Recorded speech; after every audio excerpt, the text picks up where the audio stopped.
Hey guys, so apparently I am a black white nationalist. Yes, it's a thing. Look it up, dummy. It is a thing invented by the left to describe any black person who disagrees with their awful idea. So it's quite simple. Here's how it works. If you don't want open borders, if you don't like the Green New Disaster, you know, the one that says you can no longer own a car or fly or any of that, if you don't think socialism is a good idea, then yeet, you are a white nationalist. That's how it works for them. Now, in reality, terms like Nazi and terms like white supremacist and terms like white nationalist, all of the buzzwords that the left, they toss around with reckless abandon, all of those words have very precise definitions. And in fact, it used to be only the dumb trolls, the ones who dwell in the sewers of Twitter, who were unintelligent enough to just scream Nazi at anything they didn't like.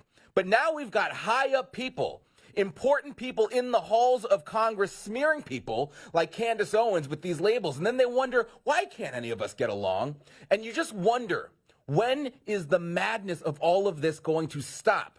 And I don't think it is, unfortunately, so buckle up.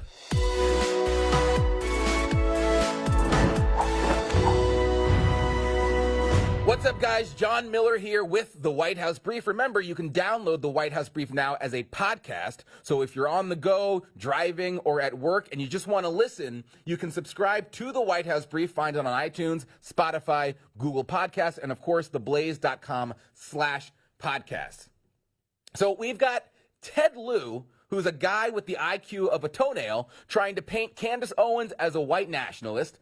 I was recently called a white nationalist. And Stephen Miller's not just a white nationalist. Stephen Miller's actually a Nazi. Yep, a Jewish Nazi. That's who Stephen Miller is. Because Stephen Miller, he wants to stop illegal immigration into the country, which is not this insane radical idea. And because Stephen, he's far more conservative on how many legal immigrants he wants to bring in, that makes him a Nazi. One liberal activist by the name of Morgan Freeman, it's not the actor Morgan Freeman, said on Twitter, "We are witnessing the deliberate reincarnation of Adolf Hitler right now before our eyes in Stephen Miller, who will stop at nothing to preserve some BS pure white bloodline." Which bloodline is he talking about? He's talking about his Jewish bloodline? I mean, you don't need to be an expert in Nazi Germany to know that Hitler's master plan was not to preserve the bloodline of the Jewish race. In fact, I believe it was the exact opposite of that. I mean, you can't just call people Nazis because you don't agree with them. They went from calling us racist, now they're calling us Nazis. I mean, I would have so much more respect for them if they said, hey, I don't agree with Stephen Miller's tightening of immigration. I actually prefer a much more lenient immigration program, perhaps open borders, because then I'd be able to say, okay, well, I vehemently disagree with you. And then what happens? We have a policy discussion. But instead, now you're just called a Nazi. They call Stephen Miller a Nazi because they don't like his stance on immigration, which is not radical. In fact, it used to be a bipartisan issue. I mean, it's patently absurd. And like I said, it's not just the internet trolls now. Members of Congress are referring to him as a white nationalist. Ilhan Omar saying Stephen Miller is a white nationalist. The fact that he still has influence on policy and political appointments is an outrage. Now, the ironic thing here is that we could actually point to statements from Ilhan Omar that she's made that are blatantly anti-Semitic. And they're not her policies that you have to twist yourself into a pretzel to make them sound Nazi-like. We can actually point to actual hateful statements from this woman about Jews. We can point to statements from her buddy, Farrakhan, encouraging her for these comments, saying, good. You have nothing to apologize for. She has nothing to apologize for her anti-Semitic statements. Omar receiving support for her Jew-hating comments by a man, I should add, who said this. They call me Hitler. Well, that's a good name. Hitler was a very great man. Yeah, they call me Hitler. That's a good thing. No, Nazi is a very specific thing, and it is not defined by Stephen Miller's wanting stricter immigration policies. And in fact, I would venture to say that believing Hitler is a great man, believing that it's a good thing to be called Hitler, believing that Jews are termites is a lot closer to actual Nazism than anything the so-called Jewish Nazis like Stephen Miller believe. Linda Sarsour, she's a lot more anti-Semitic than the actual Jews that they say are Nazis, and yet here she is saying, quote, Stephen Miller is a white nationalist. If you defend him, you are no friend of Jews nor immigrants. These are also intersecting identities, whatever the hell that means. Stop it. Stephen Miller, no friend to the Jews? You dimwit. Stephen Miller is a Jew. You, on the other hand, you sat in speeches for that monster Farrakhan. Sarsour, who hates Israel. She wants a one-state solution. I'll tell you, that one state ain't Israel. So she doesn't think Israel should exist. Her group of friends includes Rasmia Odeh. Rasmia, who was involved in a plot to bomb the British consulate in Jerusalem and bombing at a grocery store that killed 2 people, injured 9. Linda Sarsour's group of friends includes Siraj Wajaj, who's a possible, I don't know if it's Wahaj, whatever. This guy is a possible unindicted co-conspirator in the World Trade Center bombings. Sarsour lobbied to have Muhammad Allen, a guy released who went to jail in Israel for working with the Islamic Jihad terror group. And this woman has the audacity to say anyone who defends Stephen Miller is no friends to the Jews? It's clear from who you pal around with that you are no friend to the Jews, Sarsour. But you know this has nothing to do with the facts for them. I mean, that's exactly how they go about calling a black woman a white nationalist to her face, lie about what she said in front of people, and they don't care. These people do not care about facts or reality anymore. Ted Lieu went after Candace Owens by playing a clip they, of course, chopped out of context, chopped out of a whole event of her speaking about nationalism, and to this day, Lieu refuses to play the clip of her with the question included, which is what Candace asked for him to do to give it context. As I said, he is assuming that black people will not go pursue the full 2-hour clip. And he purposefully extracted, he cut off, and you didn't hear the question that was asked of me. He's trying to present as if I was launching a defense of Hitler in Germany, when in fact, the question that was asked of me was pertaining to whether or not I believed that Hitler was whether or not I believed in nationalism, and that nationalism was bad. And what I responded to was that I do not believe that we should be characterizing Hitler as a nationalist. He was a homicidal, psychopathic maniac that killed his own people. A nationalist would not kill their own people. That is exactly what I was referring to in the clip, and he purposely wanted to give you a cut-up similar to what they do to Donald Trump to create a different narrative. That was unbelievably dishonest, and he did not allow me to respond to it, which is worrisome and should tell you a lot about where people are today in terms of trying to drum up narratives. So you see her saying, okay, can you play the full clip with the question?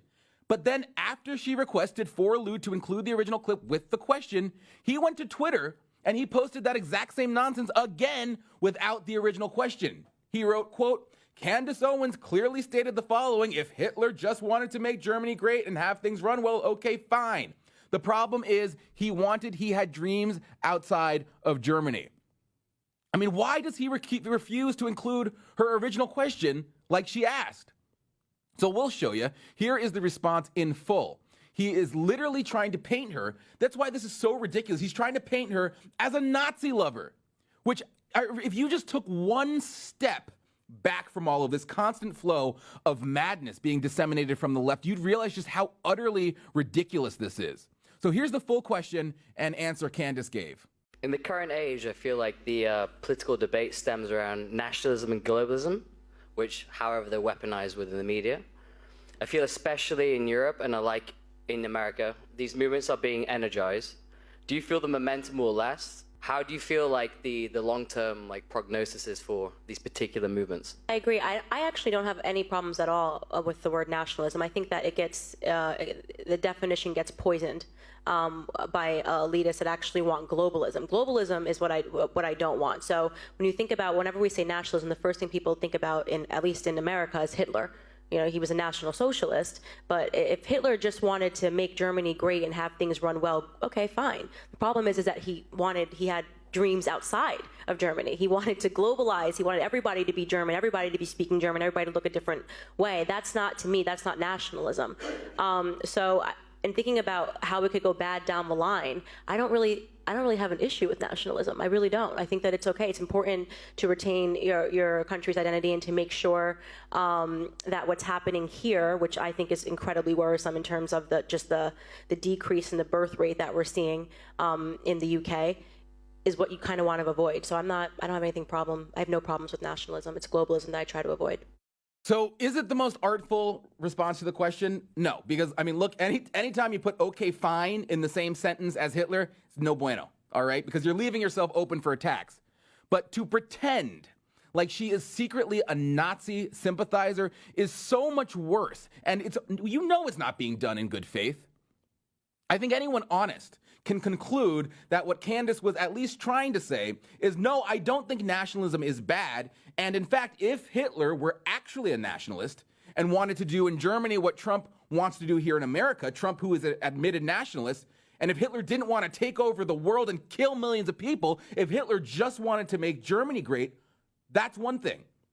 If Hitler believed what good nationalists who get vilified by the left, if he believed what they believed, that would be one thing. That's not what Hitler believed, and that's not what Hitler wanted to do. It's not even close. And in fact, Hitler's monstrous ideology actually looked more like globalism because he wanted to tear down walls. He wanted to conquer Europe and expand his policies and practices to the entire world and extinguish the Jewish race. I think people can conclude that that's what Candace probably a little inartfully was trying to say. And, I usually don't like to play, well, here's what they were trying to say game, because I believe words speak for themselves. But it's different when you have people who are trying to take her words and say she is a Nazi. When you have bad actors doing that, I do think it's important to make it clear to any of the unsuspecting morons out there who might believe the left's lies. I think it's important to show them that that's clearly not the case, despite what Ted Lieu and all of those clowns in Congress and on the left are trying to pretend. In fact, I don't need to explain what Candace meant by that, because Candace made it patently clear what she meant at the hearing that we played you. And so this effort from the left to paint anyone who disagrees with their policies as Nazis and white supremacists is, quite frankly, a joke. We have actual definitions of these terms they're throwing around. Nazi has an actual definition. A Nazi is someone who believes the Aryan race is superior. It is someone who, in fact, wants to extinguish anyone who does not belong to that Aryan race from the face of the earth. I mean, how people who are not Aryan would be interested, how Stephen Miller, a Jewish guy, how Candace Owens, a black woman, how me, a black guy, would be interested in that ideology is completely beyond me. And it certainly isn't myself, Candace, Stephen Miller, or any of the people that they are smearing with it. It's absurd. A white nationalist is someone not who believes in things that you don't like. It is someone who wants an all-white nation.